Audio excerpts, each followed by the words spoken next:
I'm a brilliant intellectual. As am I. The two of us are sick of dealing with troglodytes, and so we moved into a bomb shelter so we wouldn't catch the stupid. Now we pass our intelligence on by debunking YouTube videos. We are The Debunkers.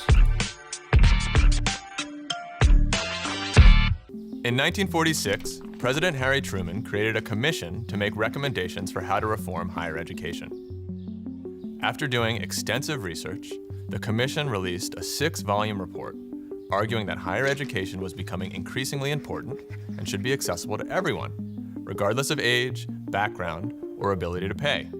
As a first step, the Truman Commission proposed making freshman and sophomore year of college totally free at public universities. The commission also recommended offering grants to fully cover living expenses for students who needed them. Firstly, the grants had a merit component. They weren't for everyone. The exact wording of the recommendation from the commission is, "The time has come to provide financial assistance to competent students in the 10th through 14th grades who would not be able to continue their education without such assistance." This means that we shall aim at making higher education equally available to all young people, to the extent that their capacity warrants further social investment in their training. Additionally, the commission wrote, "This commission recognizes the continuing importance of these economic barriers. Lowering these tuition fees and the establishment of a system of tuition-free community colleges has already been recommended. But these measures are not enough. Each American family clearly has an obligation to do everything it can to provide for its children the highest education's level of which those children are capable. The obligation is first that of the family. Individuals receiving aid should be fully conscious of their obligation to return to society the investment which society is making in them." What this translates to is that the government saw providing education as primarily the family's obligation, and that students receiving aid had an obligation to be productive in a society that invested in them. The idea was to return what was given them. What's it called when someone gives you money, and so you have to give them money back in return? And it recommended providing all of this on an inclusive basis, dismantling racial and religious exclusion, increasing women's enrollment, and creating more flexible admission standards to account for economic disadvantages. And that was all just supposed to be a first step. How did they propose to pay for this?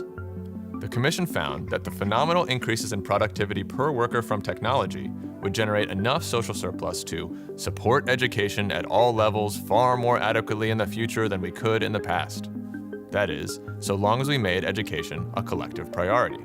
The same paragraph they cite here, the commission mentions the wise management of our economy as another prerequisite for fulfilling these goals. This is notable because of the disdain the host exhibits for living within our means, as a reason for not investing in education later on in the video. Also, it should be noted that while technological development has unlocked ways of generating wealth unfathomably efficient compared to what was possible in 1946, this assumption that the federal government would be competent enough to manage that excess wealth in a way which will truly improve everyone's life was clearly too optimistic. And then, Congress implemented the commission's recommendations, and college has been affordable to everybody who wants to attend ever since.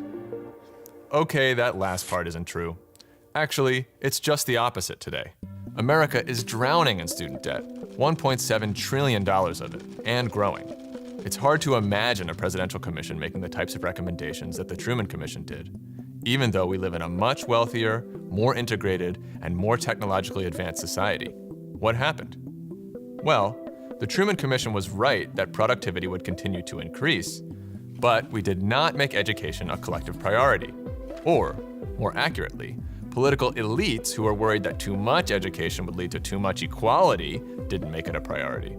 Ah, yes. Why didn't college education become free? Because the elites said, "I hate equality." You know, we could generate more wealth for this country if we increased educational standards and gave more people access to higher education. Yes, but then there wouldn't be as much inequality!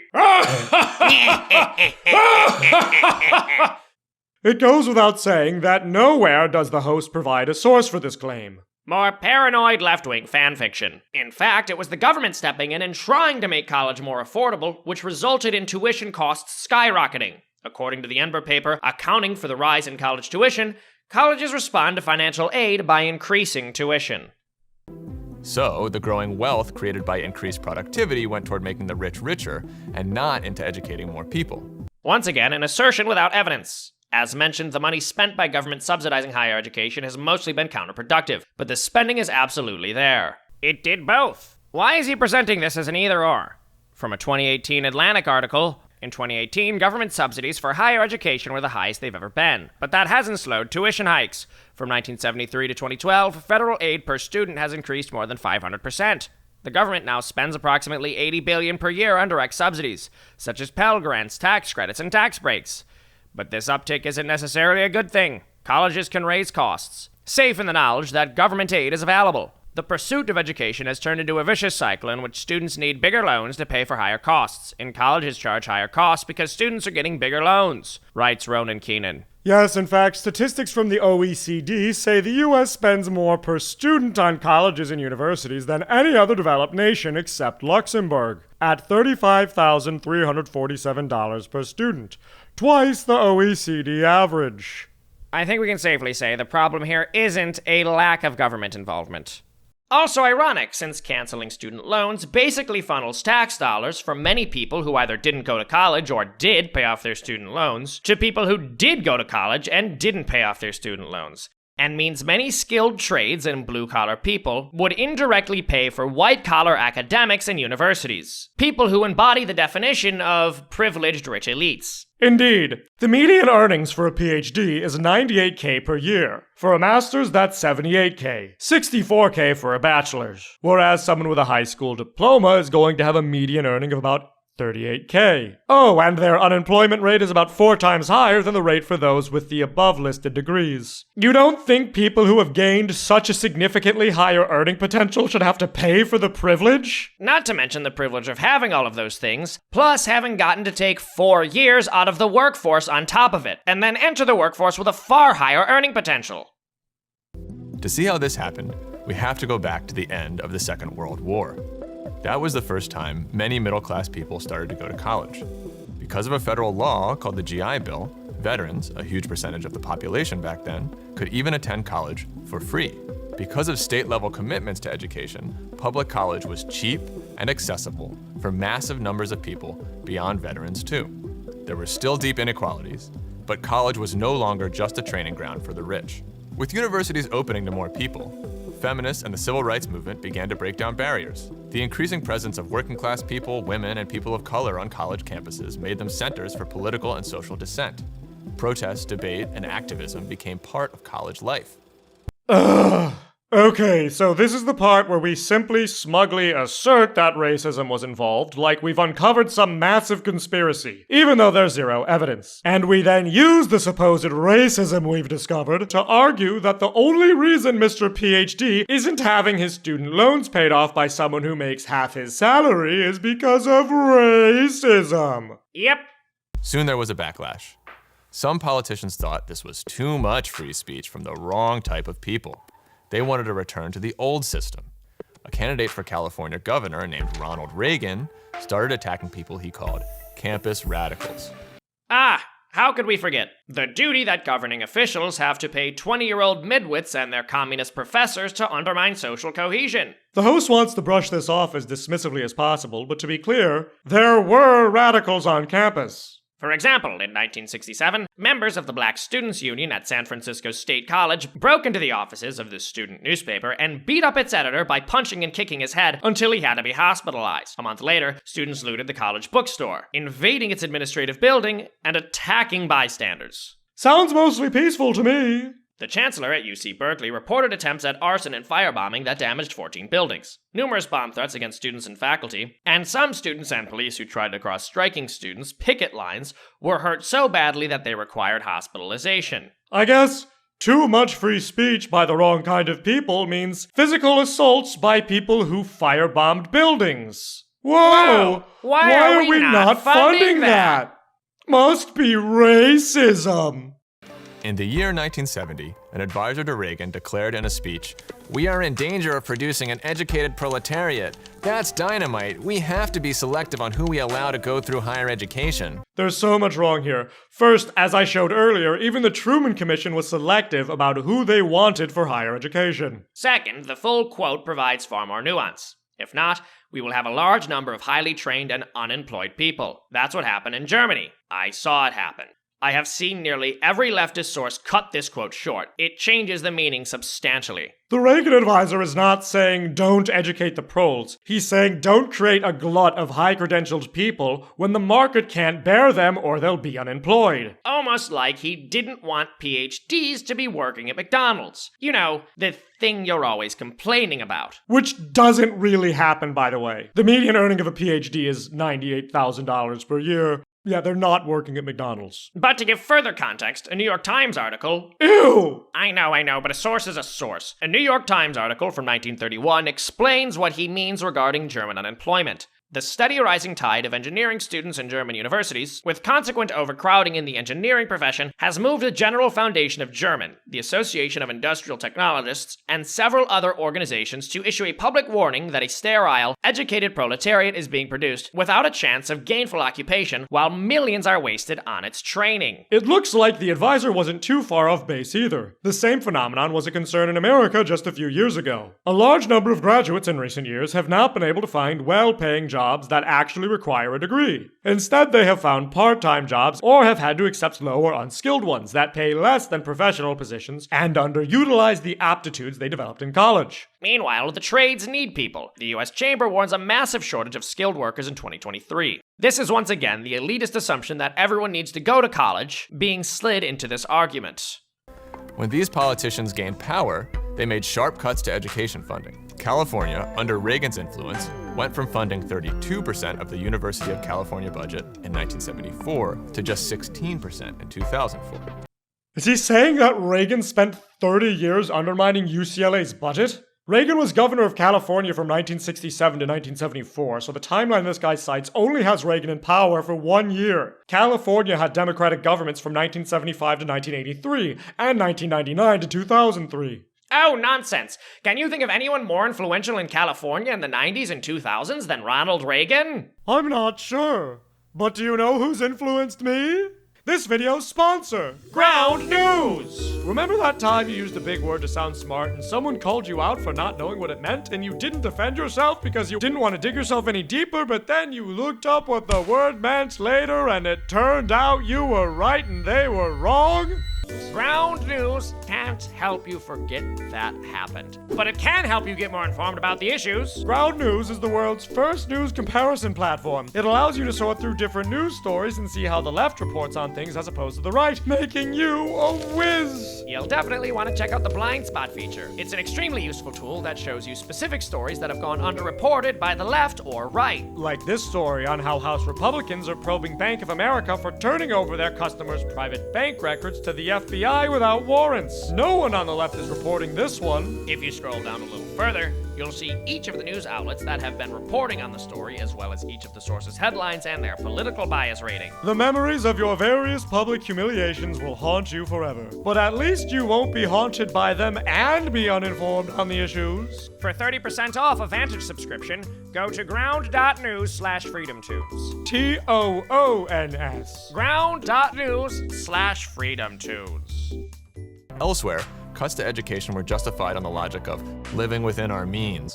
Be as snide as you would like about this idea of living within our means, but the fact is we're $31 trillion in debt and you're a useless eater who makes YouTube videos. Well, that's the pot calling out a kettle of color. Yes, but I'm much cooler than him, and consider this. He's done no work to explain why those with left-wing sympathies should be accepting of such a massively regressive tax. Why should the poor and working class pay off your loans? Anyone with a useful degree is going to make enough money to pay their loans off with it. And if you got a useless degree, why on earth should we fund you? President Gerald Ford criticized New York City's CUNY system for offering a program where any high school graduate, rich or poor, could attend without paying tuition. Imagine that. In the midst of a city budget crisis in 1976, Wall Street bond investors forced CUNY to charge tuition for the first time. While politicians were slashing funding, Business strategies to undermine working class power restructured industry in a way that redirected income toward jobs in management and finance and away from everyone else. The jobs that paid well required college degrees. Oh, how interesting! Management is exploiting workers by siphoning profits from them? And one enters the managerial class by obtaining a degree? And so you're making this video to convince us that the real issue here is the managerial class having to pay for their own degrees, instead of the government evenly distributing the cost of said degrees between themselves and everyone they're siphoning these profits from? Brilliant! And that meant that, even as education funding collapsed, the number of people entering college continued to increase. So, incomes for most people were starting to stagnate, and higher education was becoming more important and getting a job that paid well. So more and more people were going to college. Meanwhile, because of an ideology of false scarcity, state funding was not keeping up. Also, what on earth does he mean by an ideology of false scarcity? Where is the scarcity false? Tax money? Economic resources? Educational facilities available? Also, is his issue with college being expensive, or is it with more jobs requiring college degrees? So he must be a huge fan of an increasing number of companies and people like Elon Musk saying they don't require college degrees from their workers, right? Even states like Alaska, Utah, and Pennsylvania are eliminating the need for four-year college degrees for the majority of jobs in their governments. What filled the gap? Student loans. Student loans are actually a creation of the federal government. They were created on the assumption that states would mostly cover the cost of college. So federal loans would be for a relatively small number of people, paid off painlessly within a few years of graduating. But as tuition climbed and state grants receded, a whole industry developed around student lending. By the 1990s, massive student loans were the norm, and colleges began to base their business models around them. Oh my goodness, he literally describes the cause of the problem without acknowledging the causality of that relationship. It's almost as if those government loans literally created the problem because, as mentioned earlier, according to Enber, universities and colleges respond to the increased availability of government money by raising costs. Wow, crazy. When you tell people the government is throwing money at something, they start charging more for it. But don't take our or Enber's word for it. William J. Bennett, the Secretary of Education in 1987, argued that increases in financial aid in recent years have enabled colleges and universities to blithely raise their tuitions, confident that federal loan subsidies would help cushion the increase. One 2017 study found that the average tuition increase associated with expansion of student loans is as much as 60% per dollar. That is, more federal aid to students enables colleges to raise tuition more. Another paper finds the proximate cause of tuition inflation includes administrative bloat, overbuilding of campus amenities, a model dependent on high-wage labor, and the easy availability of subsidizing student loans. So the government created an incentive, the private sector reacted rationally to that incentive, and it had negative consequences for the people it intended to help. Fast forward to today, and the results have been catastrophic. 45 million Americans have student loans, and each graduating class owes more than the last. In 1980, there were only a few $1 million of student loans. By 2000, that number was around 50 billion. In 2010, 200 billion. And today, we have nearly $2 trillion outstanding.